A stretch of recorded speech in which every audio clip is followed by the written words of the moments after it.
So, did Brett Payne lie when he said that they were trying to determine the location of Koberger and the Elantra when this warrant went out on December 23rd of 2022? Let's take a listen, shall we?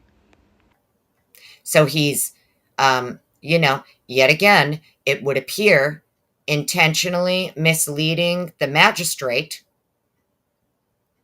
into obtaining these warrants because he's lying, saying that the reason that he needs all of this from AT&T is because he is trying to determine the location of the 8458 phone and the white Elantra identified in the surveillance videos.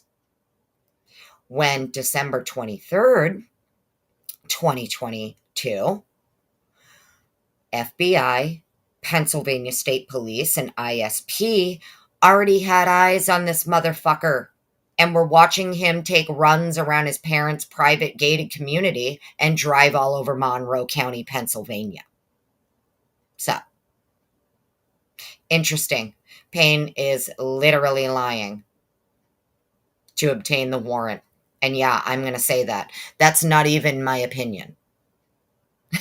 It's not an opinion. It's an actual fact. He lied because we know December 23rd, he knew the location of the fucking phone, the suspect, and the car. Payne is not lying. What were the dates on that warrant? This motion to suppress is for the first AT&T warrant. That warrant was the 48-hour warrant. Let's have a little refresher. So here's that motion to suppress that she was looking at, and you can see that it is about the first AT&T warrant. So this was the 48-hour warrant.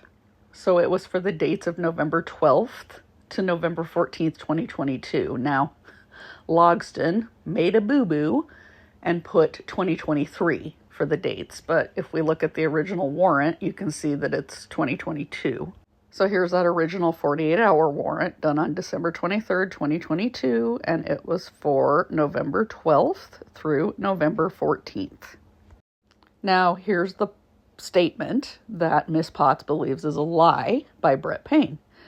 It says, in this matter, Corporal Payne specified in his request that the purpose for gathering the information from AT&T records was to aid in determining the location of the 8458 phone and the white Elantra in efforts to determine whether the white Elantra is the same vehicle identified in the surveillance videos.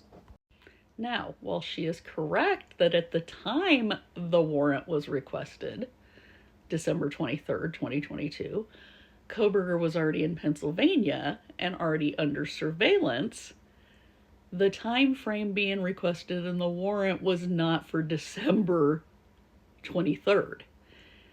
It was for November 12th through the 14th. They were getting the phone records to see if they could match up the location with what the surveillance footage showed for that morning of the murders.